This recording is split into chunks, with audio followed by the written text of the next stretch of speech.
इसी तरह national stock exchange बहुत सारे गुजरात के अंदर शेयर बाजार जिनमें से चंद शेयर बाजार बीएसई है, बॉम्बे स्टॉक एक्सचेंज और एनएसई है, नेशनल स्टॉक एक्सचेंज। आप फर्ज करें कि बॉम्बे स्टॉक एक्सचेंज में 1,500 कंपनियां हैं, 1,500 कंपनियां। आप इन 1,500 कंपनियों की परफॉर्मेंस, उनकी कारकर्दगी को कैसे जाने? अच्छी चल रही है या नहीं चल रही है? बाजार ठीक से काम कर रहा है कि नहीं काम कर रहा है, कैसे जाने? जी कैसे जानेंगे? बॉम्बे स्टॉक एक्सचेंज में बीएसई के अंदर तकरीबन 1,500 कंपनियां हैं। अब मैं जानना चाहता हूं कि 1,500 की 1,500 कंपनियां ठीक से काम कर रही हैं कि नहीं, तो कैसे जानूंगा?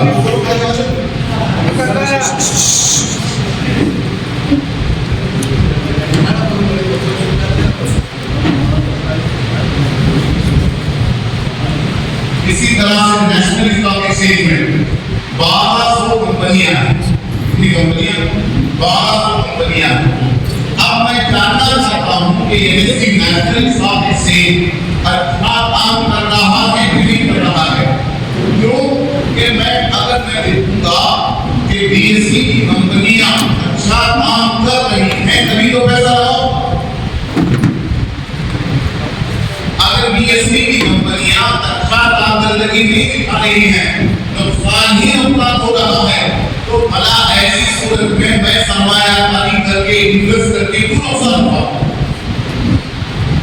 अब यहाँ पर बॉम्बे स्टॉक एक्सचेंज में 1,500 की 1,500 कंपनियों को इंफिरादन देखना कि ये कंपनी अच्छी कर रही है, ये कंपनी पीछे नहीं कर रही है, ये कंपनी आगे कर रही है, इस तरह से देखना मुश्किल है। तो इसके लिए क्या किया कि बीएसई के अंदर बहुत सारी कंपनियों ने जो सबसे अच्छा काम करने वाली 30 कंपनियां हैं, सबसे अच्छा काम करने वाली 30 कंपनियां हैं, उनका एक बास्केट बना दिया। उसको देख करके हम अंदाजा लगा सकते हैं कि बॉम्बे स्टॉक एक्सचेंज ऊपर जा रहा है या नीचे आ रहा है। इसके बिना आज बाजार मंदा है। ऐसे मंदा है, 1,500 कंपनियों को आपने कैसे देखा? हो सकता है एक दो कंपनी मंदी हो, तो इसके लिए पैमाना ये बनाया कि बॉम्बे स्टॉक एक्सचेंज की तमाम कंपनियों में सबसे अच्छी काम करने वाली कंपनियां, सबसे अच्छी काम करने वाली 30 कंपनियों का एक इंडेक्स बनाया, 30 कंपनियों का एक बास्केट बनाया। अब उसके जरिए से हम पहचान सकते हैं कि अगर वो 30 कंपनियों की कारकर्दगी अच्छी हो तो कहते हैं कि आज शेयर बाजार ऊपर गया। इसी तरह से ये तो बीएसई का हुआ, जिसको क्या कहते हैं? सेंसेक्स कहते हैं। क्या कहते हैं? सेंसेक्स सेंसिटिव इंडेक्स, यानी जो बहुत हसास कंपनियां, 30 कंपनियों को मिला के सेंसेक्स बनाया। इंडेक्स क्या है? नेशनल स्टॉक एक्सचेंज में 1,000 कंपनियां हैं, उन 1,000 कंपनियों में से 50 कंपनियों को दिया, 50 कंपनियों को लेके एक बास्केट बना दिया जिसको कहते हैं निफ्टी, जिसको कहते हैं निफ्टी। नेशनल स्टॉक एक्सचेंज की 50 कंपनियों की बास्केट, उसको देखकर कहेंगे कि बाजार नेशनल स्टॉक एक्सचेंज ऊपर जा रहा है या नीचे आ रहा है। यही है सेंसेक्स ऑफ इंडेक्स।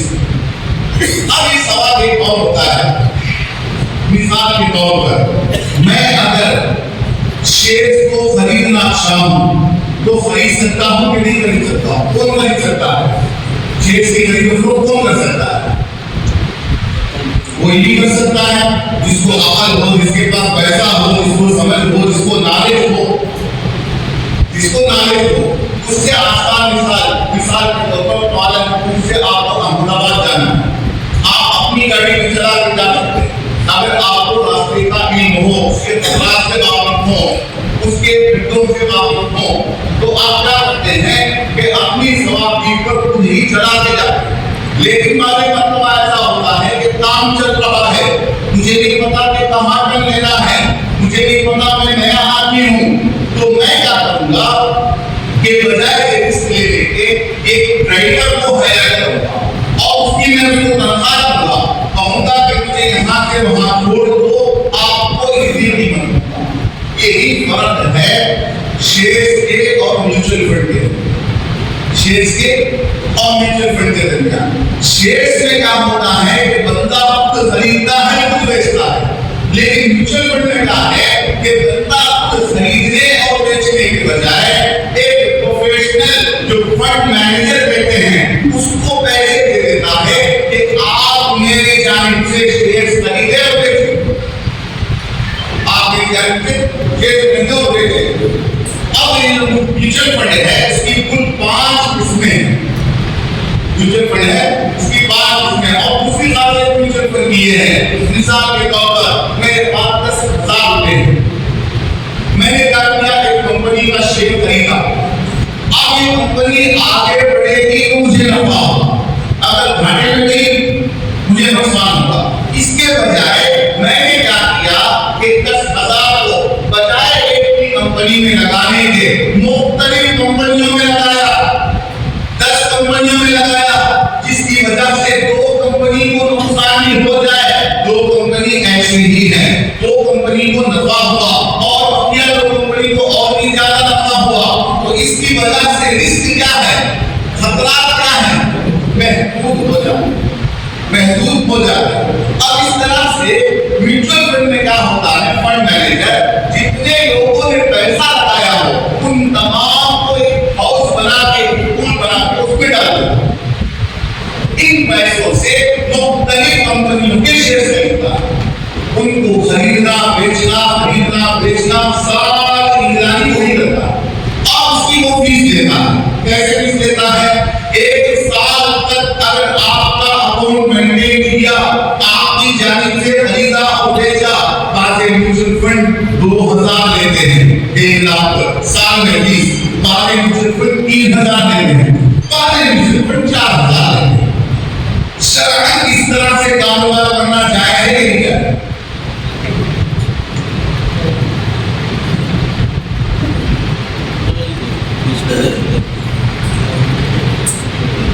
शरअन इस तरह से जायज है, जायज है। अगर जायज कंपनियों में इन्वेस्ट करके कम जायज है, वरना अगर नाजायज कंपनियों में जैसा कि बैंकिंग के शेयर बाय करती है या इंश्योरेंस कंपनी के शेयर के लिए पूल बनाया है म्यूचुअल फंड, ऐसे म्यूचुअल फंड को खरीद नहीं सकते। तो इसको समझने के लिए पहले देखते हैं कि म्यूचुअल फंड की कुल 5 किस्में हैं। एक होता है equity mutual fund. Equity mutual fund क्या, इक्विटी मतलब शेयर्स। इक्विटी मतलब यह है कि वो जो म्यूचुअल फंड है उसके पास कितना भी पैसा आएगा वो कहां लगाएगी, शेयर्स की खरीदारी में, शेयर्स की खरीदारी में, शेयर्स को खरीदने में और बेचने में। और दूसरा होता है debt mutual fund. Debt mutual fund ये है कि जितना भी पैसा आएगा फंड मैनेजर शेयर की खरीदारी में नहीं लगाता। क्यों नहीं लगाता? कि उसमें रिस्क ज्यादा है, पता नहीं कब कौन सी कंपनी उसको मिल जाए, कौन सी कंपनी नहीं चलेगी। इसके लिए डेट म्यूचुअल फंड क्या करता है कि बंदे ने जितने लोगों ने पैसा दिया होगा उसको तमाम को कागज की दस्तावेजात खरीदने में लगाता है। बॉन्ड्स हुआ, सिक्योरिटीज हुए, यानी पैसे दे दिया 1 लाख रुपए और बॉन्ड खरीदा, तो बॉन्ड बेचने वाला कहता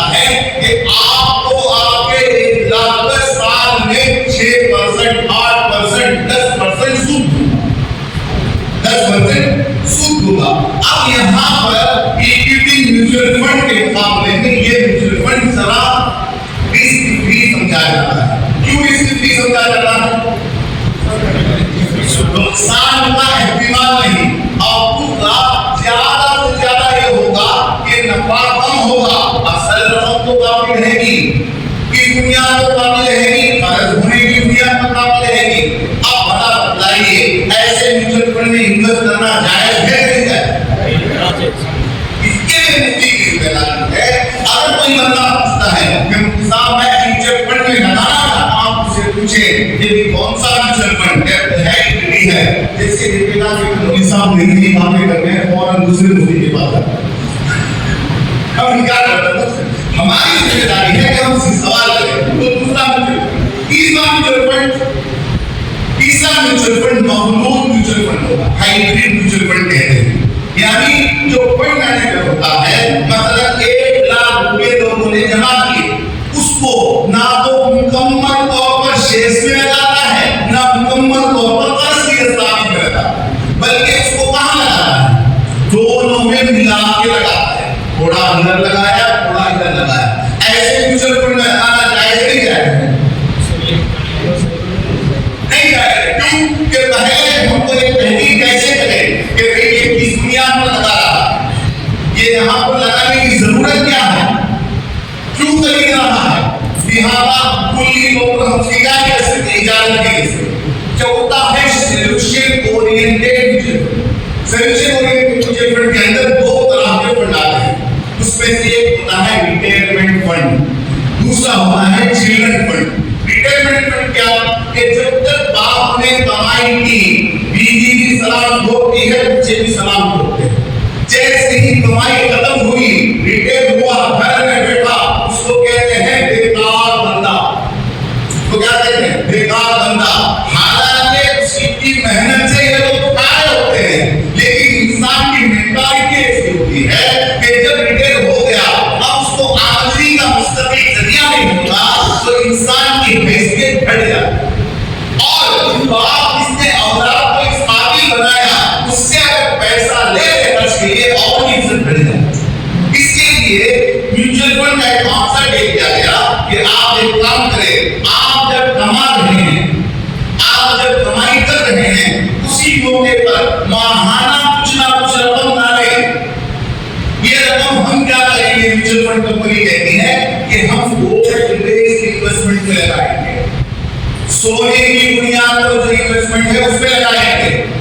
तो इसमें आमतौर से सोना कभी जीते नहीं जाता, बल्कि आप देख लें 10 साल पहले जो कीमत थी, आज की कीमत 20 साल पहले जो कीमत थी, वो 10 साल पहले उससे क्योंकि क्या है, पैसा बढ़ते ही रहता है। अब ये म्यूचुअल फंड क्या करते हैं? सोने के ये क्या है, जैसे सोने के जो इंस्ट्रूमेंट है उसमें लगाते हैं, और उससे जब सोने की कीमत बढ़ती है तो उससे नफा होता है। अब ये क्या करते हैं कि आपको मिसाल के तौर पर 40 साल 60 साल में आपकी डेट, तो कुछ कहे कि 60 साल में आपको कितनी रकम चाहिए? वो कहता है कि मुझे 20 लाख चाहिए ताकि मैं कोई कारोबार करूं या कहीं किसी इन्वेस्टमेंट करके कोई कमाई करूं। तो कहते हैं अच्छा आपको 20 साल के बाद 20 लाख चाहिए, तो कैलकुलेट करके बताते हैं कि आज से आप माहाना एतबार से 2500 करना, 3000 करना। अब उस पैसे को थोड़ा आप जमाते हैं, कोशिश करके खर्च के तौर पर नहीं रहता, बल्कि उसको सरमाया नहीं रहता। अब उसकी बढ़ते बढ़ते कैलकुलेशन करके बताते हैं कि आपने इतना लगाया, 20 साल के बाद आपको इतनी रकम मिलेगी। क्या ये करने में कोई मजबूरी है? मजबूरी है कुछ नहीं है, सिर्फ यहाँ को ये दे देंगे कि जो इदारा जिसको कर रहा है वो शरीर के विवाद से उसकी रियायत करते हुए करता है।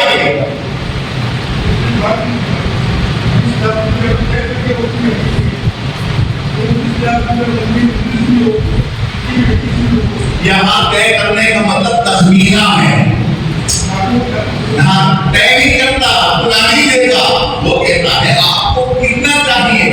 मिसाल के तौर पर कहता 20 लाख, तखमीना अंदाजन में 20 लाख चाहिए। वो कहते हैं एक कैलकुलेटर है जिसको म्यूचुअल फंड कैलकुलेटर, उसके अंदर ऐसा प्रोग्राम फिट किया है। मिसाल के तौर पर आज मैंने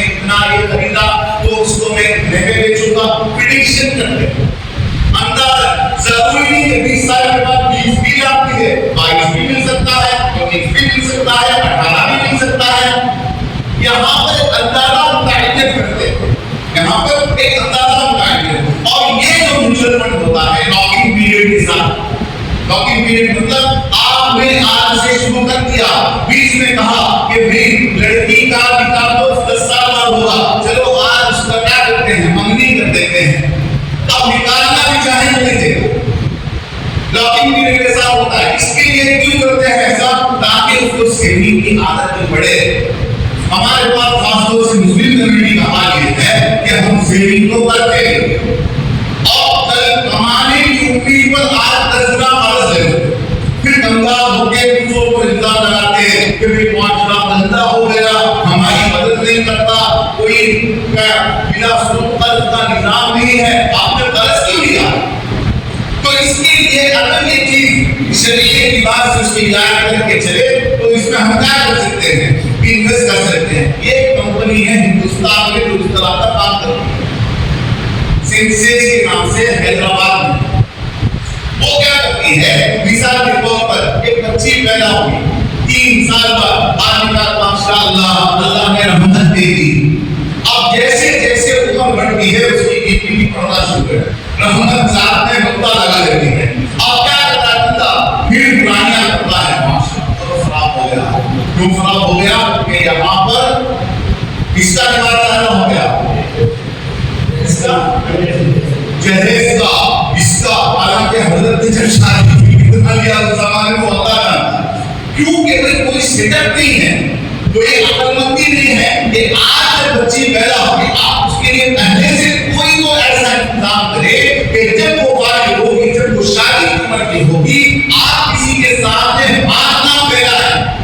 और ये शरीयत के खिलाफ भी नहीं है, शरीयत के खिलाफ नहीं है, बल्कि अकलमंदी है, तदबीर है, जिसने तदबीर है उसके लिए आप तौर पे म्यूचुअल फंड का प्रेजेंट किया जाता है कि सोल्यूशन ओरिएंटेड म्यूचुअल फंड। आप उसके लिए अपनी बच्ची के लिए शादी के लिए अंदाज़न 15 साल के बाद 25 लाख चाहिए, तो वही है। तो वो कहते हैं कैलकुलेट करके आज माहाना एतबार से 3.5-4 हजार जमा है।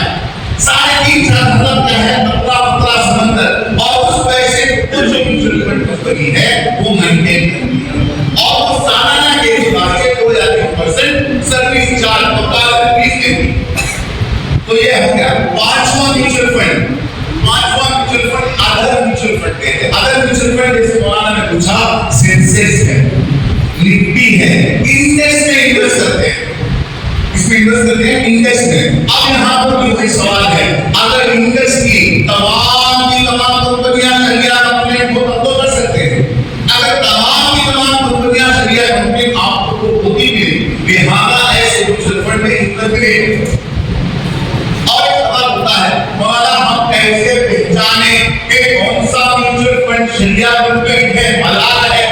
हिंदुस्तान में तकरीबन 44 म्यूचुअल फंड कंपनियां बड़ी बड़ी, जिसमें से सिर्फ 3 म्यूचुअल फंड कंपनियां शरिया कंप्लेंट है। ये Tata ethical fund, Tata ethical fund, Taurus ethical fund, तीसरा निपॉन इंडिया शरिया 20। ये 3 कंपनियां हैं जिसमें हम क्या कर सकते हैं, इन्वेस्ट कर सकते हैं। अब ये वही सवाल कि इसकी तस्दीक कौन करता है, इसकी तस्दीक इसकी अल्लाह साहब ने इंग्लैंड के उन लोगों ने टीम बनाई है, शरिया बोर्ड बनाया है और वो इस पर अमल करते हैं कि अगर हम आपकी कंपनी को सर्टिफिकेट दे और आपको सर्टिफिकेट चाहिए तो जरूरी है कि हम जिस कंपनी में कहेंगे वही लगाएंगे, हम जहां जाएंगे वहां नहीं लगाएंगे। तो इसी वजह से इंडिविजुअल कैपेसिटी में, इनफिरादी हैसियत से हम हर म्यूचुअल फंड को जांच नहीं सकते कि वो कहां लगा रहा है, कितना लगा रहा है। इसके लिए एक ऐसी टीम हो जो इन सारी चीजों को देख कर कहे अल्हम्दुलिल्लाह 3 म्यूचुअल फंड में आप भी लगा सकते। कोई सवाल यहां तक म्यूचुअल फंड खत्म।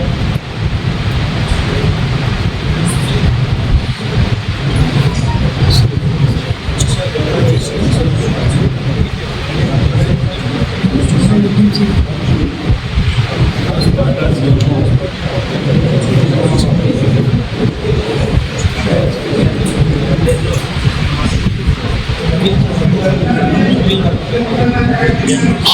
आराम से निकाल सकता है। 3 दिन के अंदर अंदर बाकी म्यूचुअल फंड कंपनियां 2 दिन के अंदर। अब म्यूचुअल फंड में होता क्या है कि जैसा कि हमने शेयर्स खरीदा, एक शेयर की कीमत 1000 रुपए में खरीदी। अब शेयर आगे भी जाता है, नीचे भी आता है। अब हमने आगे गया 1100 रुपए का हो गया, हमने बेच दिया तो गोया कि हमने बेच के 100 रुपए नफा कमाया। इसी तरह से म्यूचुअल फंड में क्या होता है कि यूनिट्स में हिस्सों में बांट देते हैं। जैसा शेयर की कीमत मुतअद्दिद होती है, इसी तरह म्यूचुअल फंड की यूनिट की कीमत मुतअद्दिद होती है। ये यूनिट 10 रुपये, एक यूनिट 10 रुपये। किसी बंदे ने 100 यूनिट खरीदे, कितने में खरीदे? 10 रुपये के हिसाब से 100 यूनिट खरीदे तो कितना होगा? 1000 रुपया। अब यूनिट जो खरीदे, मैंने यूनिट को क्या किया? खरीद लिया। अब म्यूचुअल फंड कंपनी क्या करती है? कारोबार करके रहती है। तो इसमें भी 2 शक्लें हैं, नफा भी हो सकता है, नुकसान भी हो सकता है। अब नफा हुआ, कितना नफा हुआ? ये जो 10 रुपए की यूनिट थी वो बढ़कर 11 हो गई। जिसने 100 यूनिट खरीदे हैं, जो पहले 1000 रुपए में खरीदे थे, उसकी कीमत क्या हो जाएगी?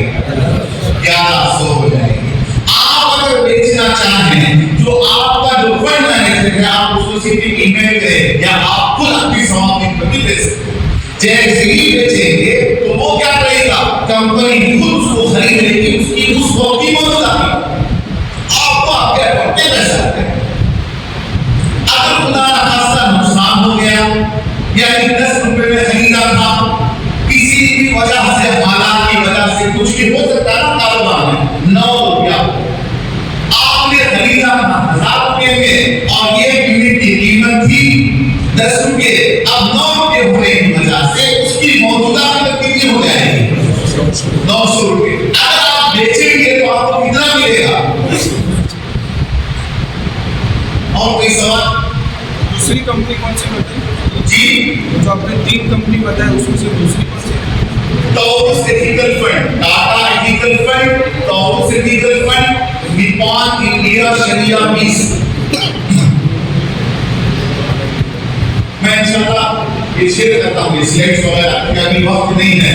ये हमारा 3 दिन का प्रोग्राम होता है, उसमें हम चीज को बताएं, दलाइल बताएं, ये बताएं, वो बताएं, कि एक ही दिन का प्रोग्राम है और वक्त नहीं है, इसलिए ऐसे चलो, ठीक है। यहाँ तक तो किसका हो गया मसला? इसका म्यूचुअल फंड का। एक और मसला है वो आम तौर से उलमा से पूछते हैं, वो है जैसा कि एक आदमी आके पूछा, हज़रत मेरे पास $10,000 है, कितने डॉलर है? और मैंने एक कार खरीदा था 80 रुपये में, आज उसकी कीमत 85 हो गई, तो क्या मैं बेच के नफा कमा सकता हूँ कि नहीं? नफा कमा सकता हूँ कि नहीं? हर आदमी जवाब देगा कमा सकते हैं। क्यों कमा सकते हैं? एक जिन्स को दूसरे जिन्स से कमी ज्यादती के साथ बेचना है, लेकिन सवाल ये करते हैं और हकीकत में फॉरेक्स ट्रेडिंग करते हैं और कहते हैं वहां भी पैसों की खरीद और फरोख्त होती है।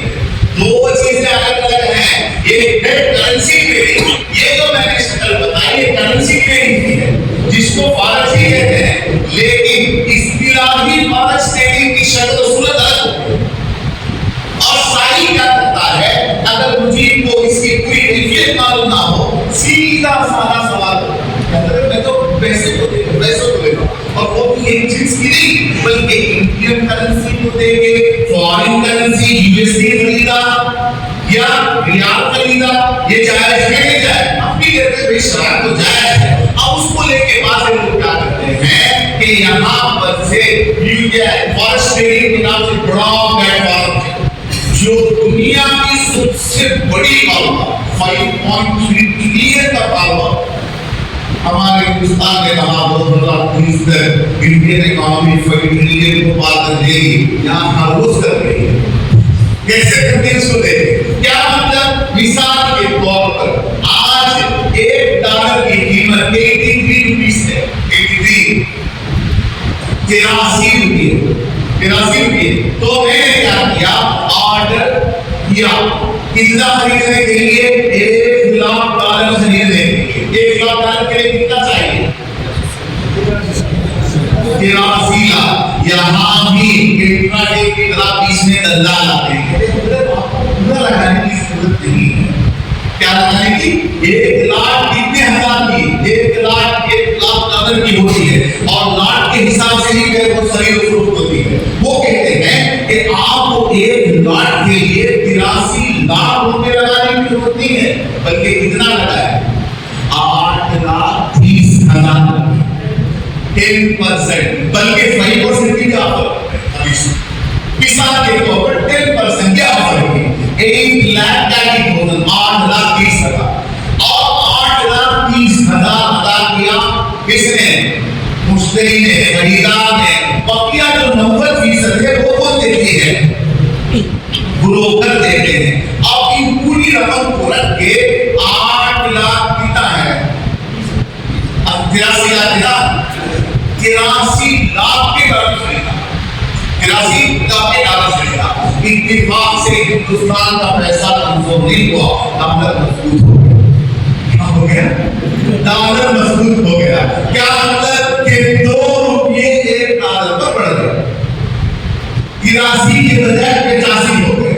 अब खुश हो गया, माशाअल्लाह, अल्लाह हमारे आपा को हिदायत कर दे, निर्मला सिंह को। क्या किया, हिंदुस्तान का पैसा तो नुकसान नहीं हुआ, डॉलर मजबूत हो गया।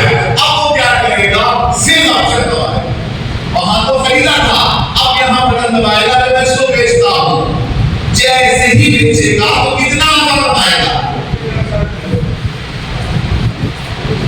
$1 पर 2 रुपये, $1,00,000 पर 2 लाख रुपये, $1 पर 2 रुपये और $1,00,000 की ट्रेड किया है और लगाया कितना था, 8,30,000 लगा के 2 लाख रुपये एक हफ्ते में कमा लिया। भला इससे अच्छी कोई तिजारत हो सकती है। अब आगे मुफ्ती साहब के पास हलाल करने के लिए एक करेंसी हो गई। यहाँ पर सवाल ये है, जिस करेंसी को तुमने खरीदा क्या वो हकीकत में मुंतकिल हो सकती है, आती ही नहीं। अच्छा चले आपके कब्जे में ना सही, आपका जो ब्रोकर है आपके जानिब से वकील बन के कब्जा करता है, कुछ नहीं, सिर्फ डिजिट की शक्ल में होती है। अगर खुदा ना खास्ता डॉलर नीचे आ गया, 85 के बजाय 81 हो गया, हिंदुस्तान का रुपया मजबूत हो गया, तो आप कितना नुकसान उठाएगा, 2 लाख। अब यहाँ पर जब कीमत बड़ी घटी तो ना उसने खरीदा, ना उसके खरीदने का इरादा था, ना उसको हकीकतन डिलीवरी मुमकिन है, सिर्फ उस फर्क को बराबर कर लिया जाता है। अगर 2 रुपये बढ़ गया तो आपको 2 लाख रुपए एक्स्ट्रा मिलेंगे। अगर 2 रुपये घट गया, 2 लाख का चुना 8,30,000 के बजाय कितना मिलेगा, और बीच में ब्रोकर साहब कहते हैं हमको नहीं पता, हमको हमारा कमीशन हो। और इस पर मजीद एक चीज ब्रोकर कहते हैं कि आपको जो हमने 90% कर्ज दिया ना, 3 दिन तक मुसलमान हैं, 3 दिन तक हम भी मुसलमान हैं। क्या मतलब, कर्ज बिला सूद, 3 दिन के बाद तो वही काफी है, यानी बगैर सूद के नहीं, बल्कि जितने दिन अब बंदे ने ले लिया 83 रुपये के हिसाब से, अब बढ़ेगा बढ़ेगा बढ़ेगा, कितने दिन इंतजार करेगा ब्रोकर, कोई मसला नहीं है। आप इत्मीनान करते हैं, आपको 3 दिन के बाद इतना सूद देगा, तो जिसकी वजह से पूरा कॉन्ट्रैक्ट ही क्या है, गलत है, शरीरी है। लिहाजा ये जो चीज है फॉरेस्ट ट्रेडिंग की जो शक्ल है, इसमें और भी गंदा क्या कर दिया, छोटे छोटे एक्ट निकाल दिए और उसको हिस्सों में तकसीम कर दिया। कह दिया कि किसी 500 रुपए की क्या करे, फॉरेस्ट ट्रेडिंग 1000 रुपए की करे। जैसे कैंडलस्टिक कहते हैं, मोमबत्ती, आदमी मोमबत्ती जल्दी गिरी, जैसे कब्रिस्तान में ना काफी लोग सारा लोग इस मोमबत्ती का नाम को रहते, कब ऊपर जाएगी, कब नीचे आएगी, कब ऊपर जाएगी, कब नीचे आएगी, और पागलों की तरह उठते, पागल हो जाते, दिमाग महफूज हो जाता। इसके लिए इस तरह का कारोबार पहले तो चलाना जायज ही नहीं। कोई सवाल?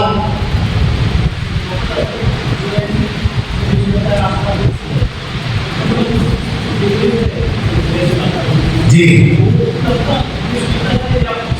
नहीं, अपना इन्वेस्ट करता है। क्यों करता है? क्यों करता है? नहीं, कमीशन के चक्कर में। हाँ, क्योंकि 90% उसने पैसा दिया और $1,00,000 के हिसाब से कमीशन 10,000 के हिसाब से नहीं लगा। पहले बार आपको तो $1,00,000 दिया है ना, ये तो फायदा हो। दूसरा क्या, अगर उसने 3 दिन से ज्यादा दाखिल कर दी मुझे सूद भी लेना। और वो सूद की मिकदार भी कैसा लेता है? एक दिन के 5% नंगा होता है पकड़ पकड़। इसके लिए बेहतर ये है कि इस तरह की गलत चीजों में किस्मत आजमानी ना। एक मसला तो ये हो, आजकल एक और एक मसला बहुत चल रहा है उलमा के दरमियान। वो क्या है? क्या है? Multi level marketing. Multi level marketing मसलन मैं क्या किया, एक कंपनी के अंदर घुसा। घुसने के लिए कंपनी कहती है 2 तरीके से कंपनी पकड़ती है, शिकार करती है। पहले क्या करती थी कि जन्नत दिखाती थी, जनाब आप हमारी कंपनी को ज्वाइन कर लें। ज्वाइन करने के बाद आपने अपने नीचे आप अल्लाह ने 2 हाथ दिया है, राइट हैंड लेफ्ट हैंड, सीधा हाथ बायां हाथ। इसको क्या करें, आप अपने नीचे दोनों हाथों के हिसाब से दाएं जाने के बंदे को शिकार करें, बाएं जाने के बंदे को शिकार करें। आप जैसे ही आपने उसको फंसाया, वो और अपने नीचे 2 को फंसाएगा। 2 4 को 4 8 को 8 16 को, इस तरह से पैरामिड की शक्ल बन जाती है। अब जो उलमा खास तौर से इब्तिदा में घुसते हैं ना, उनको भी मालूम होता है ये गलत है, ये नफा मिल रहा है, इसे अवस्था मिल रहा है। किसी ना किसी तरह एक चोटी का जोर लगा इसको बना करने के चक्कर में। अब यहाँ की ग्रुप थी, 2 ग्रुप थी, एक उलमा ना जाए, एक उलमा जाए। जो जाए से वाले ना, उलमा ने पूछे क्या प्रैक्टिकली उन्होंने इसको देखा है? बगैर प्रैक्टिकल अमल किए किसी आलिम का ना जाए शेखा कैसा है? मैंने कहा भैया ये सवाल हमारे समझ नहीं आया। क्यों? शराब हराम है, इसका मतलब है किसी मौलवी ने छुप के देखा है कि कितना चक्कर आता है। ये कहते हैं ये जो रास्ता आगे दे देखना, ये रोड ट्रैक बना के दे जाओगे लोग, ये इस तरह से करो। और इससे मजे का सवाल एक बंदे ने किया, अकल हुआ में पता नहीं किस तालीम ने किया, नवाब हुजैफा साहब ने पढ़ा, ए हजरत मंदल का खैरी अफाटी मंदल आला खैरी अफाटी। मैंने एक आदमी को कुरान पढ़ाया, उसने दूसरे को पढ़ाया, उसने तीसरे को पढ़ाया, उसका जवाब है अल्लाह के नबी कहते मिलता है, तो यहाँ पर इसको ले जाते। ये सारे बोर्ड पे झुकना के देना, ये अकल आम आदमी को नहीं जाती है, ये अल्लाह मानने करने वाले नहीं है। इस तरह से तो यहाँ पर क्या करती है कंपनी, शिकार करने के लिए सीधा सीधा मल्टी लेवल मार्केटिंग के कमीशन देने के बजाय पहले कहती है कि आप एक काम करें, हमारे प्रोडक्ट को खरीदें, हमारे सामान को खरीदें। आप जैसे ही हमारे सामान को खरीदेंगे आप IPO हो जाएंगे। क्या हो जाएंगे? आजाद इंडिपेंडेंट बिजनेस ओनर। आप कब तक मुतवल्लियों की जुर्तियां सीधी करेंगे? क्या कहते हैं? तस्लीम करते हैं हमें अम्मा से नौजवान, आप कब तक सुन के मुहताज बनेंगे? आप खुद ताजे करें। अब हदीस भी बताते हैं अल्लाह के नबी ने 9 हिस्सा तिजारत में रखा है, 1 हिस्सा किसका रखा है?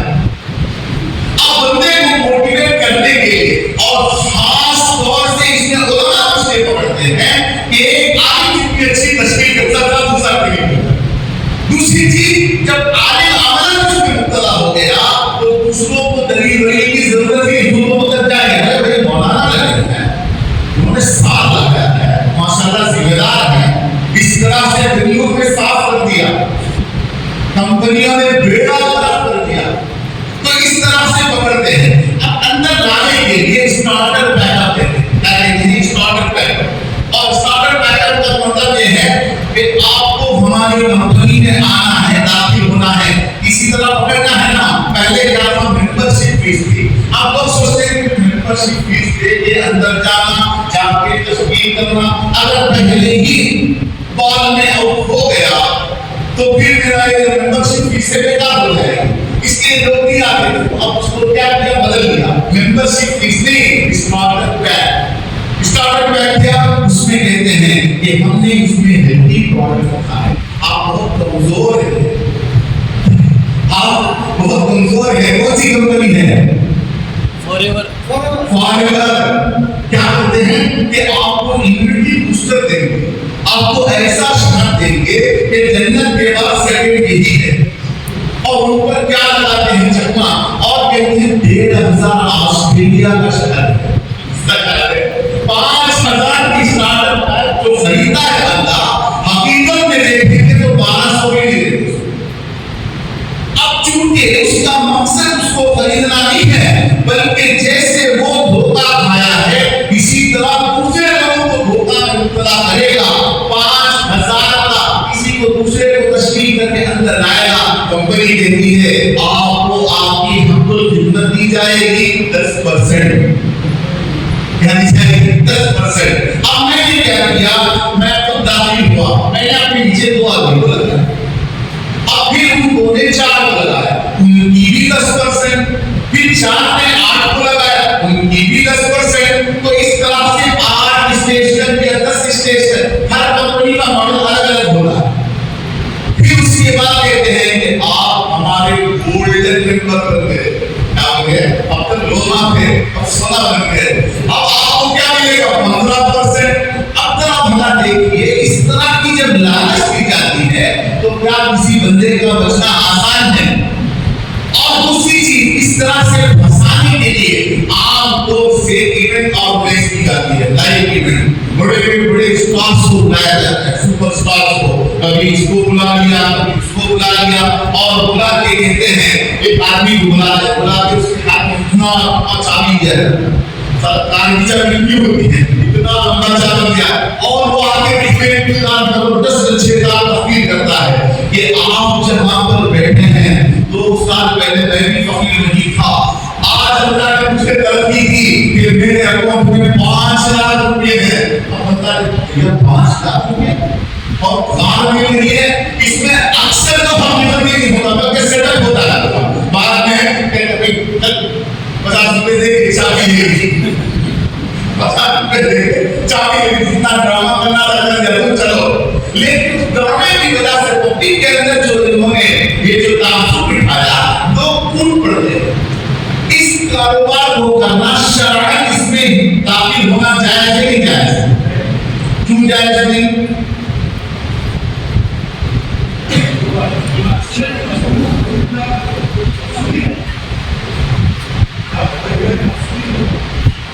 क्यों जायज नहीं? और एक जवाब दिया, और क्यों जायज नहीं? बराह रास्त मेहनत नहीं करता, बल्कि हक़ुल खिदमत के तौर पर लेता है। मैंने इसको दाखिल किया, लिहाजा अगर इसकी वजह से कोई 50 भी आदमी है तो उसका भी हक मुझे है।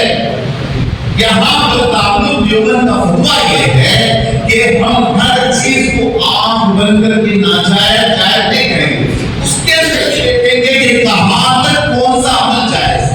दारुल देवबंद की राय ये है कि अगर जो स्टार्टर पैक है वो हलाल चीजों पर मुनहसिर है तो बाय को इख्तियार है अपनी चीज को 1500 में बेचे, 5000 में बेचे, 10,000 में बेचे।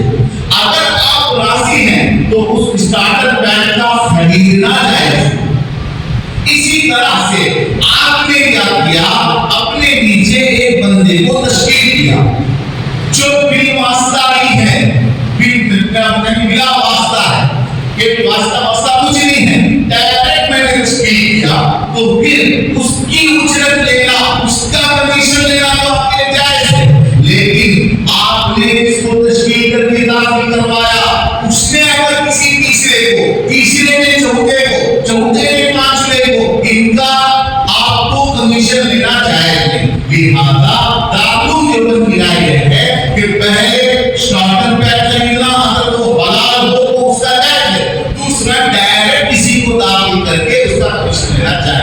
लेकिन क्या मतलब? लेकिन आगे बताएं, लेकिन के बाद शर्तें इसलिए होती है, शर्तें इसलिए होती है, आप नंबर आगे बनाते है नहीं बनाएगा तो ना बनाए, देगा नहीं देगा, क्यों देगा? देगा जी जी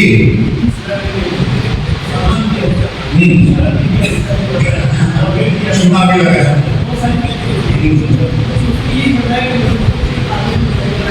जी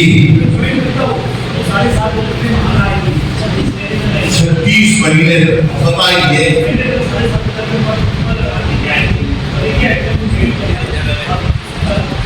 उसकी बात नहीं है, ये कहते इतना ही है, ये कहते इतना ही है ताकि इस तरह को घुसाए।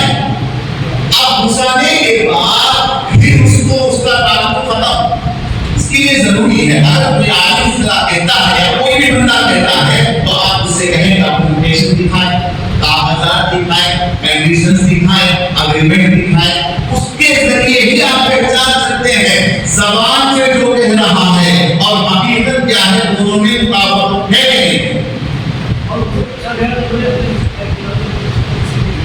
यही तो मसला है, जैसे मैंने बताया ना फॉरेक्स ट्रेडिंग के बारे में कितना पूछते हैं भाई, एक करेंसी को दूसरी करेंसी के साथ भी ज्यादा पूरा कारोबार का सिस्टम नहीं बताते।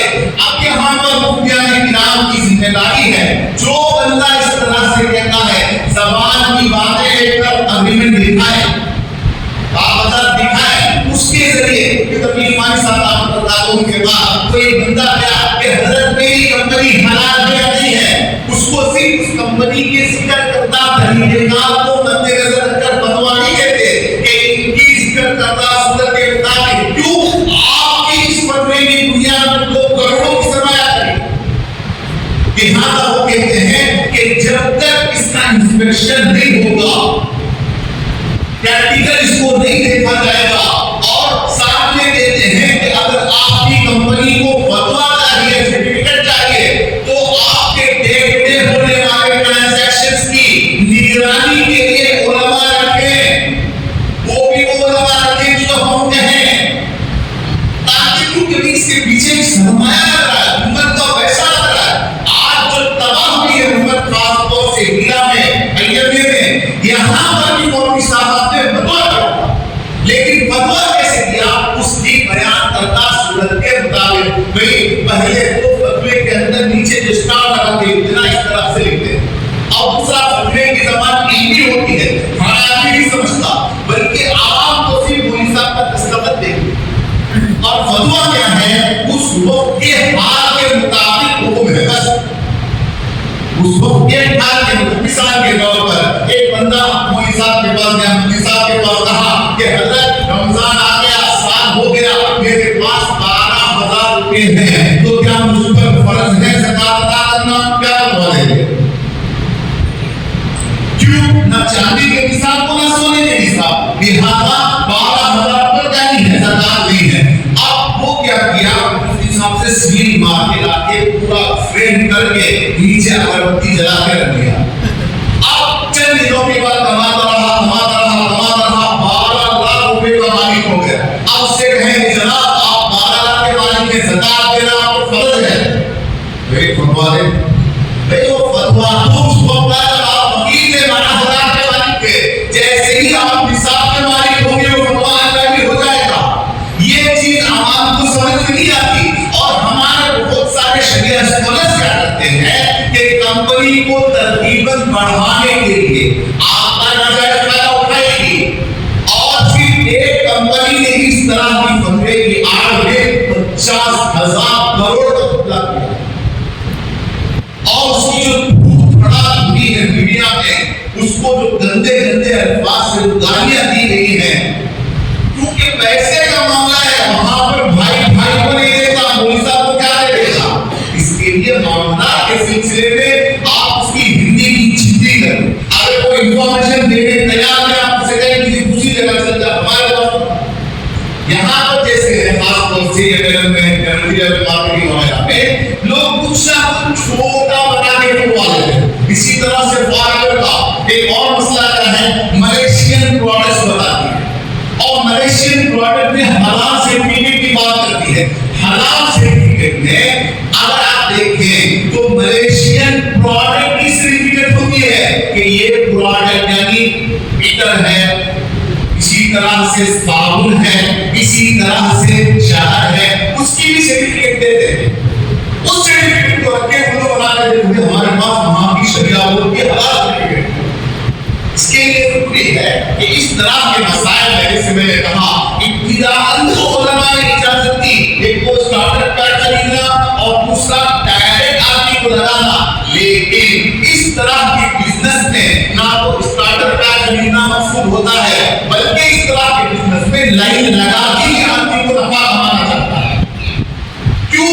अगर बगैर लाइन लगाए किसी स्टार्टर पैक खरीदना होता तो क्या वो पागल है कि 1200 की चीज 1500 में या 1200 की चीज 5000 में खरीदे? लिहाजा इस तरह की चीजों में यही फतवा उलमा ने दिया है कि बीच में दाखिल होना नहीं। कोई सवाल?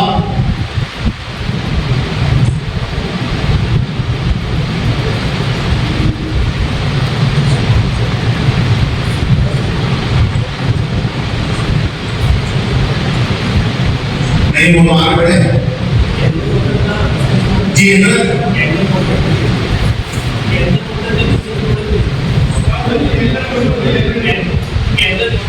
बोलिए मैडम, मल्टी लेवल मार्केटिंग अगर है यानी मैंने एक को दाखिल किया, उसके दूसरे को तीसरे ज्यादा से बताया प्रोडक्ट पे ज्यादा फोकस करते हैं कि हमारा प्रोडक्ट ऐसा है।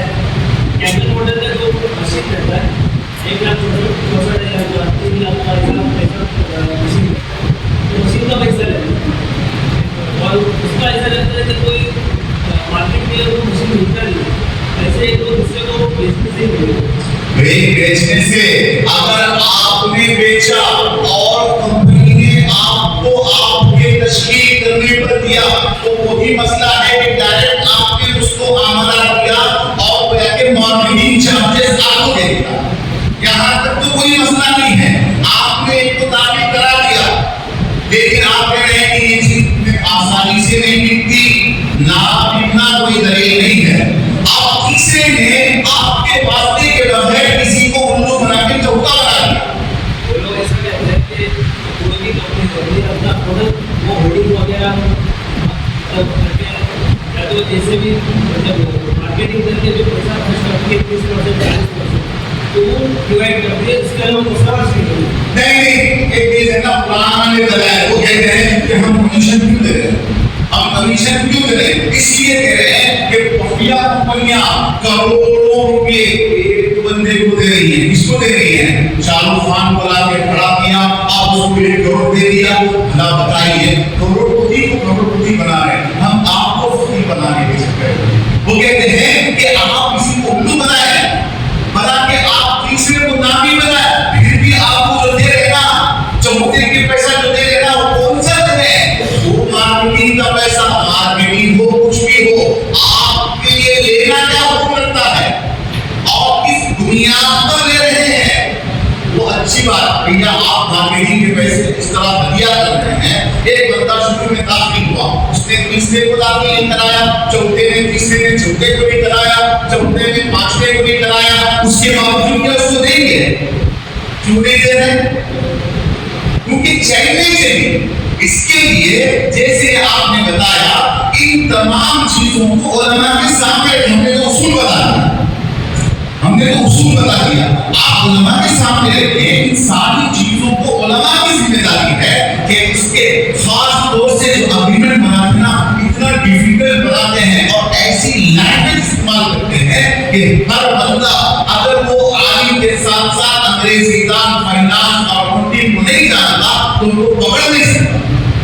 इतने शामिल होते हैं। इसके लिए जरूरी है कि इन तमाम चीजों को देख करके, क्योंकि आपका ये अमल फतवा नहीं, आपका ये अमल हजार को गुमराही में भी डाल सकता है, ये भी डाल सकता है, क्योंकि आप मुब्तला हैं।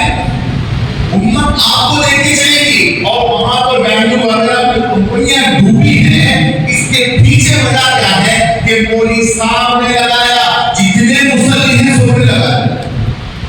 और गद्दार इसलिए क्या है, ऐसी चीज है कि किताब में के पास सारी चीजें भेजे। और हमारी तमन्ना यह है कि हमने जो काम शुरू किया, हम चाहते हैं कि ऐसे मुफ्तियान किराम जो माशाअल्लाह हमारे अकाबिरीन से मुंसलिक हो, ताल्लुक से ताल्लुक है, मज़ाहिब से ताल्लुक है, इसी तरह से हमारे बड़े बड़े मदारिस के जो अकाबिरीन से ताल्लुक के हो, साथ में वो इतनी कैपेसिटी रखते हो कि वो ऑडिट भी कर सके, वो अकाउंट्स को भी देख सके। इसी कंपनी को मिसाल के तौर पर एक बंदे ने आके पूछा कि हजरत फलां कंपनी में इन्वेस्ट करना कैसा है, हमने उसके कारोबार को देख के शरीय एतबार से दुरुस्त होने की वजह से जवाब हुआ, लेकिन कंपनी हकीकी कारोबार का तरीकेकार तो जायज होता है, लेकिन नुकसान की वजह से जो बैलेंस शीट है ना, यानी एसेट और लायबिलिटी जमीन आसमान का फर्क होता है। यानी उसके पास सरमाया है 1 करोड़ का और उसके ऊपर जिम्मेदारियां हैं 5 करोड़ की। अब जैसे ही बंदा लगाया, कंपनी डूबी, तो लोग आके मुफ्ती साहब के नाम पकड़ लेते, आपने फतवा दिया था, इसके मुफ्ती साहब की भी जिम्मेदारी है। और मुफ्ती उस्मानी साहब नाम होता है, जैसे शरिया को देखना जरूरी है, कंपनी के अंदर उसकी असर को, लायबिलिटी को, उसकी क्या है, इस्तेमाल को भी देखिए। वरना लोग क्या करते हैं, नुकसान होने के बाद कहते हैं नफा हो तो अल्हम्दुलिल्लाह, कुछ नहीं कहते, सरकार आज बनाने में मुकाना खासा पैसे के मामले में जहां नुकसान हो जाए और आपने सरकार लाखों रुपया दिखाया होता, आपका हाथ पकड़ लिया। इसके लिए बहुत एहतियात रखिए। इसी तरह से आजकल एक और अहम मसला चल रहा है जो उलमा भी मिला है, वो क्या है, जैसा कि खास तौर से महाराष्ट्र और गुजरात के उलमा के दरमियान चूंकि ताजी उलमा है, बहुत सारे ऐसे व्हाट्सएप ग्रुप बने हुए हैं जो तिजारत करते हैं। मिसाल के तौर पर मुंबई में टोपी का कारोबार अच्छा है, मैंने क्या किया, अलिफ की टोपी है या दूसरी कोई भी टोपी है, उसकी टोपी आप डाउनलोड भी कर सकते हैं, उसकी तस्वीर को गूगल इमेज से डाउनलोड कर लिया और मुझे मालूम है कि उसकी कीमत, चूंकि मेरे ताल्लुकात मुंबई से हैं, मुझे मालूम है उसकी कीमत एक टोपी की 50 रुपये है। या मैंने खुद मालूम किया या मालूम करवा लिया, हो गया। अब उस टोपी को क्या किया, उसकी तस्वीर को मैंने अपने व्हाट्सएप ग्रुप में चस्पा कर दिया और करके नीचे लिखा, इस टोपी की कीमत होलसेल में 70 रुपये, रिटेल में 75 रुपये। अगर किसी ने 10 टोपी या 12 टोपी खरीदी तो आपको सफरी अखराजात भी फ्री में देंगे। अब बंदे ने क्या किया, देखा कि भाई मैं कहाँ मुंबई जाऊं, मुझे कहाँ इतना वक्त है। आमतौर से कोरोना के बाद लोगों का मिजाज बन गया, ऑनलाइन। इसके लिए क्या किया, जिस बंदे ने दिया था उसको ही क्या करके मैसेज किया कि मुझे 10 टोपी चाहिए, 12 टोपी चाहिए। जैसे ही ऑर्डर आया, मैंने क्या किया, वहां मुंबई के बेटे आदमी को ऑर्डर किया कि आप क्या करें, इस टोपी को फलां के एड्रेस में भेज दें। अब वहां पर मैंने कितना अदा किया, एक टोपी के एतबार से 50 रुपये अदा किया और सफर के लिए, ट्रांजैक्शन के लिए, शिपमेंट के लिए मैंने मिसाल के तौर पर कुल मिला के 50 रुपये अदा किया। 12 टोपी 50 रुपये, एक टोपी तो कुल कितना हुआ, 600 रुपये और शिपमेंट का चार्जेस कितना हुआ, 650 रुपये। और मैंने यहां से खरीदार से मामला किया 70 रुपये का, तो 70 के हिसाब से 12 कितना हुए, 840। यहां दिया था 650, यहां से लिया, इसमें दरमियान में जो फर्क है वो मेरा नफा है। इस तरह करना जायज है नहीं जायज?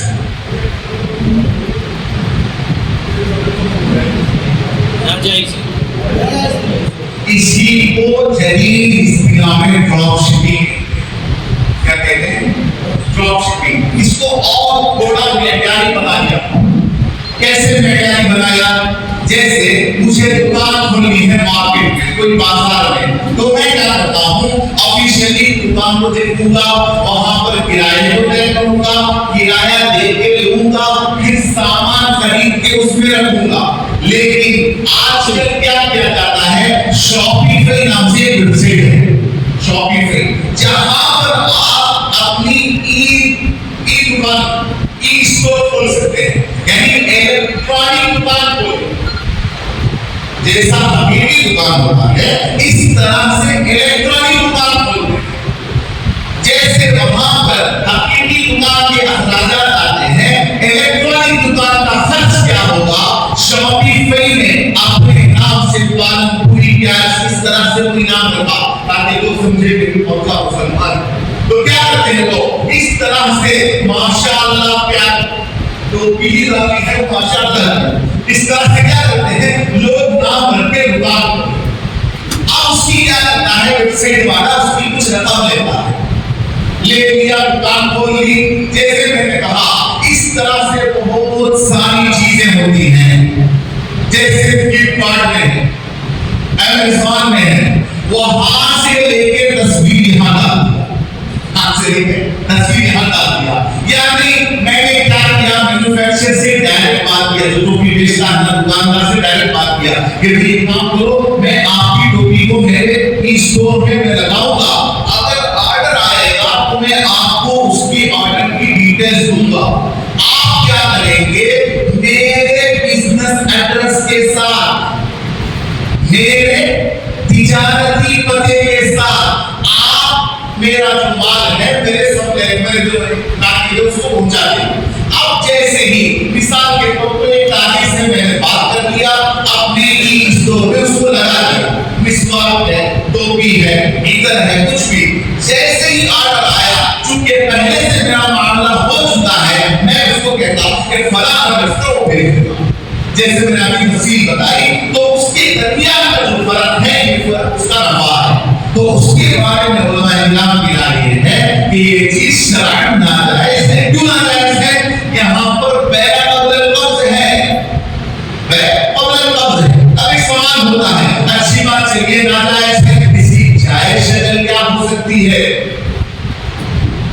क्या हो सकती है? कब्जे का वकील बना दे, और क्या हो सकती है, वादे कर ले। ये दो अल्टरनेट उलमा ने लिखा है, दो अल्टरनेट उलमा ने लिखा है। यहाँ पर आप ऐसे बैयर ना बेचे, यानी बाय की हैसियत से ना बेचे, बल्कि वादे करें, promise to sell, promise to sell, sale में और प्रॉमिस टू सेल में, बैय में और वादे में जमीन आसमान का फर्क है, उसके अहकाम बदल जाते हैं। बैय अगर होगी तो खरीदार ये समझेगा कि बाय यही है और उसके पास अभी सामान मौजूद है, लेकिन हकीकत में होता नहीं। प्रॉमिस टू बैय करें, प्रॉमिस टू सेल करें, वादे बैय करें। अब वादे बैय करने की वजह से एक तरह से खरीदार खुद मालूम कर लेगा कि अभी उसके पास सामान नहीं है। और बहुत सारी चीजें होती हैं कि मैं क्या नहीं है, मेरे ताल्लुकात सूरत वालों से नहीं है, मेरे ताल्लुकात अहमदाबाद वालों से नहीं है, लेकिन वो चीज चाहिए जो सूरत में है, और मैं क्या नहीं कर सकता कि ताल्लुकात नहीं है, तो इसके लिए किसी ब्रोकर को पकड़ता हूं। अब यहाँ पर प्रॉमिस टू सेल अगर कहता है, तो कोई आके मैं उसको अपना क्या करता हूं, नुमाइंदा बना, वो क्या करेगा, पहले खरीदेगा, खरीद कर उधर बेचेगा, तो फिर ऐसी सूरत में उसका नफा जाएगा। या फिर दूसरी सूरत कि भाई वादा बैठी ना हो, बल्कि ऐसे एजेंट के काम करे, दलाल के काम करे और उसके अंदर मेंशन करे। लेकिन हमारी मुसीबत ये है कि जैसे हदीस में अल्लाह के नबी ने फरमाया, जब कोई चीज बेचो तो हर चीज को वाज़ेह करके बेचो, उसकी खूबी, उसकी खराबी, सारी चीजें। और बेचते वक्त चूंकि बैय और प्रॉमिस टू सेल में जमीन आसमान का फर्क है। क्यों फर्क है? कि बंदा कहता है कि जब ये तो ताजुब नहीं है तो मैं इसे ही खरीदूं, जिसके पास है उसके पास चले जाता हूं। अब उसके लिए अपने आइडेंटिफिकेशन को जैसे छुपाते हैं, इस तरह से नीयत कर लेते हैं, मैं तो ऐसी नीयत से बेचता हूं वादे है, लेकिन वहां पर ऐसा दिखाता है जैसा कि खुद बेचता, ये होता। अगर आप वादे बैय के हिसाब से बेचते हैं या आप ऐसे है कि उसके ऊपर लिखे, जैसा कि अमेज़न में होता है, एक प्रोडक्ट के ऊपर साइड में देखा होगा आपने, अमेज़न अश्योर्ड, इससे बंदा पहचान लेता है कि इसकी नुमाइंदगी, इसकी गारंटी अमेज़न दे रहा है। तो इसकी वजह से और अहमियत बढ़ जाती है उस सामान की। इस तरह से कोई शॉपिफाई में या किसी भी वेबसाइट के जरिए या किसी भी व्हाट्सएप ग्रुप के जरिए बेचे, तो बतौर दारुल देवबंद के फतवे के मुताबिक उसको ये भी बताना जरूरी है कि मैं कितने में खरीद रहा हूं, कितने में बेच रहा हूं, ताकि इबहाम ना रहे, वरना जल्दी फसाद होगा। चुनांचे शरीयत के इन तमाम चोर दरवाजों को बंद करने के लिए, इतने फसाद को खत्म करने के लिए कितनी बार ठीक है, क्लियर? कोई सवाल?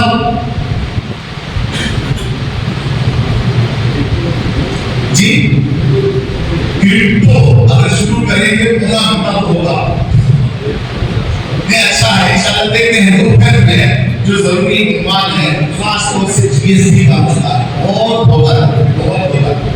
आपके बताते कुछ है, तो ताजिर है ना, इतने शातिर होते हैं कि एडवोकेट को धोखा नहीं देते, वकीलों को धोखा देना उतना आसान समझते हैं। सवाल ही आप देखें, मजलूम करके हम हिंदुस्तान में है, तो हम हिंदी बात करते हैं, वैसे जवाब मुझे यही चाहिए, हम हिंदुस्तान में है, हमारे ऊपर ये है वो है, आप उससे थोड़ा अंदर की देखी कर फौरन फतवा बदलते हैं। शॉपिंग करना बंदा देखा कि भाई फ्लिपकार्ट में 600 में मिल रहा है, लेकिन वही चीज 550 में कहाँ मिल रही है, अमेज़न में मिल रही है, वहां से 500 में मीशो में मिल रहा है। क्या करता है, शॉपिंग चेंज करता है। इसी तरह से फतवा शॉपिंग करते हैं। जब देखा के पास हमारी दादी है, इसके लिए क्या करो, किसी अल्लाह वाले के पास, हाँ मतलब जिसका दुनिया है बारे में मालूम है, और उनके साथ मजलूम बन के गए थे। और चूंकि हिंदुस्तान में एक चीज मशहूर है कि टैक्स की जालिमाना निजाम है, हर चीज में दबाव करने, हालांकि इस तरह से नहीं है। जीएसटी की तफसील आएगी, इंशाल्लाह उसको तफसील देखेंगे कि जीएसटी की वजह से ताजिर की जेब से 1 रुपया नहीं जाता, 1 रुपया नहीं जाता, पूरा जो बाहर पड़ता है फाइनल कंज्यूमर पे पड़ता है, आखिरी इस्तेमाल करने वाला यूजर पे। लेकिन क्या करते हैं, सवाल ये ऐसे करते हैं कि मुफ्ती साहब को अगर बैकग्राउंड नहीं है लेकिन आसानी से धोखा दे, तो इसलिए इंशाल्लाह जीएसटी के बारे में तफसील से देखेंगे। तो खत्म कर लेते 12